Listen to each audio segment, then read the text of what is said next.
भारत के national security adviser Ajit Doval sahab की अगुवाई में भारत की अफगान पॉलिसी एक बार फिर से काम करने लगी है। भारत के साथ अफगान तालिबान के संबंध क्लोज हो रहे हैं। भारत एक बार फिर से अफगानिस्तान में एंटर हो रहा है, जबकि अफगानिस्तान का तालिबान रजीम और पाकिस्तान की गवर्नमेंट एक बार फिर से आमने सामने आ गई है। तालिबान ने जब अफगानिस्तान को टेक ओवर किया था, उसके बाद से आशंका जताई जा रही थी कि कश्मीर के अंदर अफगानी आतंकियों की घुसपैठ अब पहले से ज्यादा हो जाएगी। लेकिन अफगान आतंकी भारत नहीं, अब पाकिस्तान के ऊपर ही हमले करने लगे हैं। अमेरिका और भारत के समर्थन वाली अफगानिस्तान की लोकतांत्रिक सरकार को उखाड़ फेंकने में पाकिस्तान ने पिछले 2 दशकों में तालिबान की काफी मदद की, उनकी फंडिंग की और उनको कई सारे हथियार भी सप्लाई किए। पाकिस्तान को लगा था कि अफगानिस्तान में तालिबान रूल आने के बाद भारत अफगानिस्तान से पूरी तरह से निकल जाएगा और फिर नया तालिबान रजीम पाकिस्तान के इशारों के ऊपर चलेगा और उसके बाद पाकिस्तान चैन की सांस ले सकेगा। लेकिन अब अफगानिस्तान तालिबान और पाकिस्तान के बीच कई सारे डिफरेंसेस पैदा हो गए हैं, जिसकी वजह से अफगान तालिबान ने टीटीपी को भी खुला छोड़ दिया है। अफगान तालिबान की तर्ज पर बनी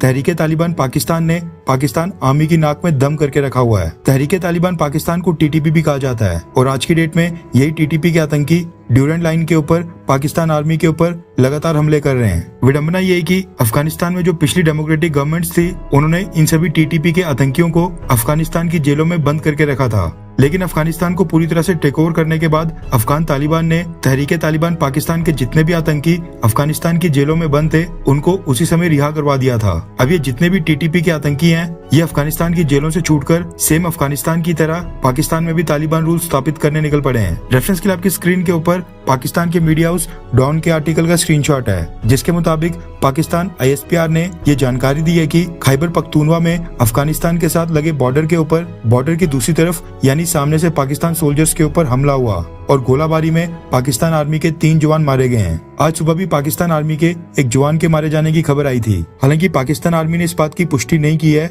लेकिन सोर्सेज के हवाले से खबर निकल कर आ रही है कि अफगानिस्तान की तरफ से आतंकियों ने स्नाइपर से अटैक करके पाकिस्तान जवान मारे हैं। पिछले कुछ महीनों से टीटीपी के कमांडर्स और पाकिस्तान आर्मी के ऑफिसर्स के बीच सीज फायर के लिए काबुल में पीस टॉक्स और काफी लंबी नेगोशिएशंस चल रही थी, लेकिन पाकिस्तान आर्मी द्वारा टीटीपी की कुछ डिमांड्स न मानने के बाद अब वो फेल हो चुकी हैं, जिसके बाद अब टीटीपी और उसको सपोर्ट करने वाले आतंकियों द्वारा पाकिस्तान आर्मी के ऊपर हमले एक बार फिर से शुरू हो गए हैं। इसके साथ ही पाकिस्तान आर्मी के मीडिया विंग ने अफगानिस्तान की गवर्नमेंट को कहा है कि अफगानिस्तान की सरकार अपने वादे को पूरा करे और अफगानिस्तान की धरती का इस्तेमाल आतंकवादियों को पाकिस्तान के ऊपर हमला करने के लिए नहीं करने दे, यानी तालिबान रजीम बॉर्डर से हमला कर रहे आतंकियों को रोके। सेम इसी तरह की अपील भारत पिछले कई दशकों से पाकिस्तान से कर रहा है कि पाकिस्तान भी अपनी धरती का इस्तेमाल भारत के ऊपर हमला करने वाले आतंकियों को ना करने दे और जो बॉर्डर के ऊपर आतंकियों के कैंप्स हैं, उनके ऊपर कार्रवाई करे। पाकिस्तान के लिए मुश्किलें ये भी खड़ी हो गई हैं कि अफगानिस्तान की सत्ता संभाल रहे नए तालिबान रजीम के साथ पाकिस्तान के अच्छे संबंध अब नहीं रहे हैं। अफगान तालिबान ने एंटी पाकिस्तान टेरर ग्रुप्स के ऊपर अब तक कोई भी कार्रवाई नहीं की है और ये ग्रुप आज भी पाकिस्तान आर्मी के ऊपर लगातार हमले कर रहे हैं। कुछ दिन पहले अफगान तालिबान ने